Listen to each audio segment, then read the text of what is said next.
Good morning. Happy New Year's Eve. So happy December 30th. I cannot see myself on here. I hope this is okay. I don't know. How's the lighting? um, I just want to make a very quick video about the high five that I have been using for years to just use as a checklist to make sure that I'm taking the best care of myself that I can, because we gotta be our own nurses, right? We gotta take care of ourselves, especially during these crazy days of not being with so many of our family and friends that we're usually able to be in contact with. So we gotta take good care of ourselves. And a sweet friend called me yesterday who's going through some difficult, really hard times. She is feeling like her husband is slipping through her fingers. His health is not well, and she was widowed once before. So she is gripped with fear about what is to come. And by the grace of God, I was able to remind her how important it is that she takes excellent care of herself right now. But this applies to us in the journey that we're on with addiction. And anytime that we feel like we are wanting to turn to a drug, and I've quit saying my drug or our drug. I don't want to identify it with it anymore. My name is Emily. Hello, my name is Emily. I am a faithful follower of Christ, and I am addicted to sugar, flour, and binging. And again, I throw binging in there because if I ate a 5-gallon bucket of healthy foods, I could get enough sugar and flour in my system to get high. So, anyways, I throw binging in there because it's a volume issue also. But when we are feeling like we want to turn to a drug, right? We're lacking something. I would say 90% of the time it's rest, but there's other times where it's, 90 might be a little high, because there might be, depending on our circumstances, all kinds of just tumultuous, stressful things going on personally. So here's the high five. And this is just a little checklist to make sure you are taking care of yourself. So number one, God. Number one is God. Do you feel his presence? Do you know that he's with you? I preached a sermon once and told people that worrying is like telling God, I know you're with me now. I'm just not sure you'll be with me then. I'm just not sure. I'm not sure you'll be with me in the future. And of course he will be. It's good to remember that this was that future we were worrying about. And if we are present, we can feel his presence and we can know that we're okay. So are you connected to God? Get in the Word, pray, listen to worship music, speak to someone who speaks life and truth to you. So number one is God. Also, and I've talked about this in another video, but I'm just making this whole video about the high five right now. Surrender. This cannot be a journey of white knuckles. It has to be a journey of white flags. There has to be a surrender. We cannot cling to our drug or a drug and think we're moving forward. We have to let go and release. It has a grip on us, but if we're honest, we have a grip on it. That was a good way to word that. We cling to what we know. We cling to what has comforted us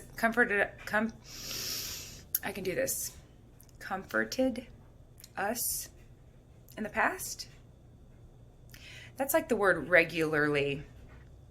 Too many syllables. Too many mumbly type syllables. Yes, drugs grip us.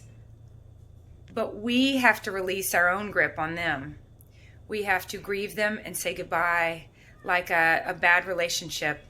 No, not like a bad relationship. It is a bad relationship.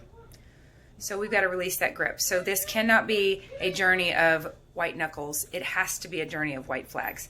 Number 2 is rest. And these are in a very particular order.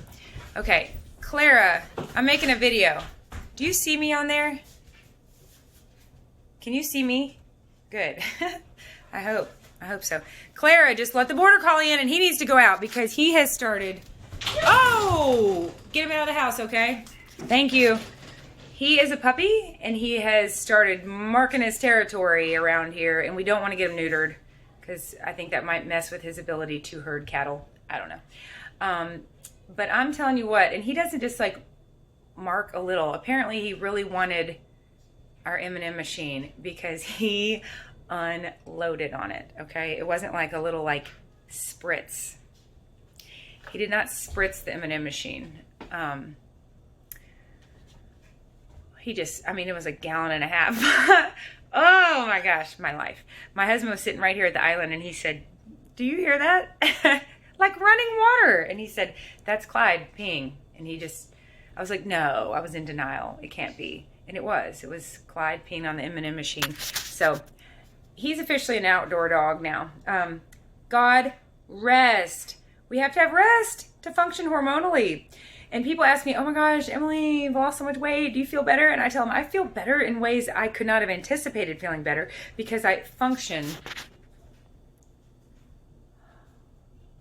Oh my gosh, that scared me. I thought I've not been recording this whole time.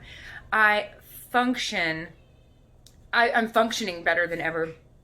Probably literally better than ever. Because even in high school as a kid, when I was at like a healthy weight, I didn't know what I was doing, eating like all the stuff I was eating.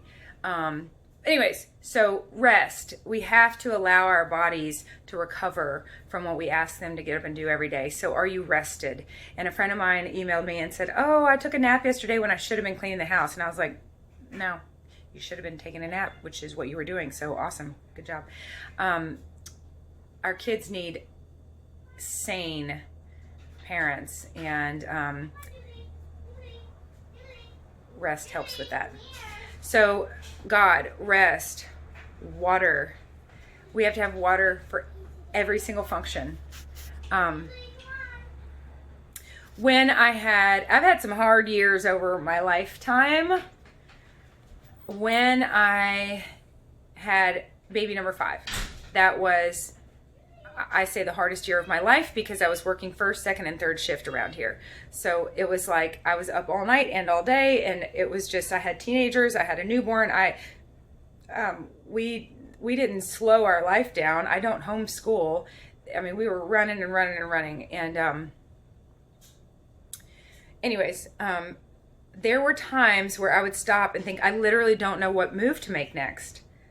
I don't know if I should like spank my 4-year-old or change my newborn baby or feed my 2-year-old, or like, should I clean up the blood, the pee, the poo, it was just like, it was, I would have moments where I literally did not know what move to make next. And so I made a pact with myself that every time I got to that point where I just don't even know, I was almost like paralyzed with like, I don't know what, it's hard to prioritize. I don't know what. Claire, walk over here. Let me show the poodle. Don't put her down. Okay, look how big Jubilee's getting. Come here. Look how big she's getting. Are y'all having fun? She's getting cuckleburs all over her. Oh, she is. Okay, I need to get cuckleburs off of her. Yep, I can see she's working on one now. Do you have cuckleburs on you? Yes, Mommy. Okay, someday we're going to paint these cabinets, but not for a long time. Okay. You all better go outside and play before it rains. No, I feel it's raining. Oh, is it already starting? Okay, so anyways, let me speed this up. So, I made a pact with myself. Anytime I got in one of those moments where I don't even know what move to make next, I would chug a bottle of water and like give my brain hydration, and it would help me. It would help me know what to do next. And honestly, a lot of times what I needed to do next was go pee. So there you go. It got me unstuck. I would move. I would get moving. I would get rolling. And I was like, okay, I can figure this out again. It was all about prioritizing. So that is a good skill to develop, to figure out what balls can drop. When you're you've got a bunch of things you're juggling, what is the number one priority? Anyway, so I just cannot stress enough, our bodies need water for every single function, including thinking straight. I'm watching the poodle. Okay, anyways. Number 4 is nutrition, properly fuel. Thank you, Susan Pierce Thompson. That's all. I thought about starting a blog once, and the title would be All I Eat is Food. Because the definition of food is something that sustains life and promotes growth. So there's no such thing as junk food. There's junk and there's food.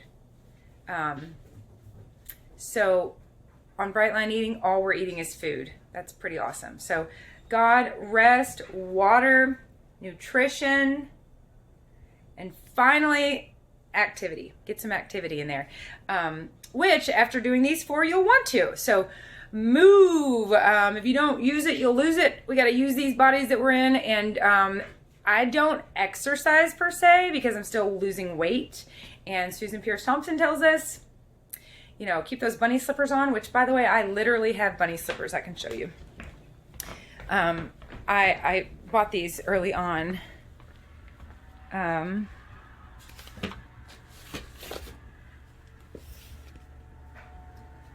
Bunny slippers. As a reminder to go easy on myself, and when I feel like I need to rest. Here's the gumball machine, and that is what Clyde peed on. So anyways, okay. That's it. That's the high five. I hope this helps. Let's all take excellent care of ourselves together. And I just appreciate you guys being on this journey with me. And I think that's all part of it too. We were not created to travel alone. We all bring something to the table. And I will put down below in the description, I'll type this out like I did on another video. Just ignore any repeats that you see because some videos are really long and I like to pluck something out of them in particular. But I will there's a verse about we are all part of one body in Christ, and we all bring something to the table. So it's very important that we realize that we don't have every piece to our puzzle, and we all need each other to get where we're trying to go. I love you guys. Have a happy, happy, happy New Year. Bye.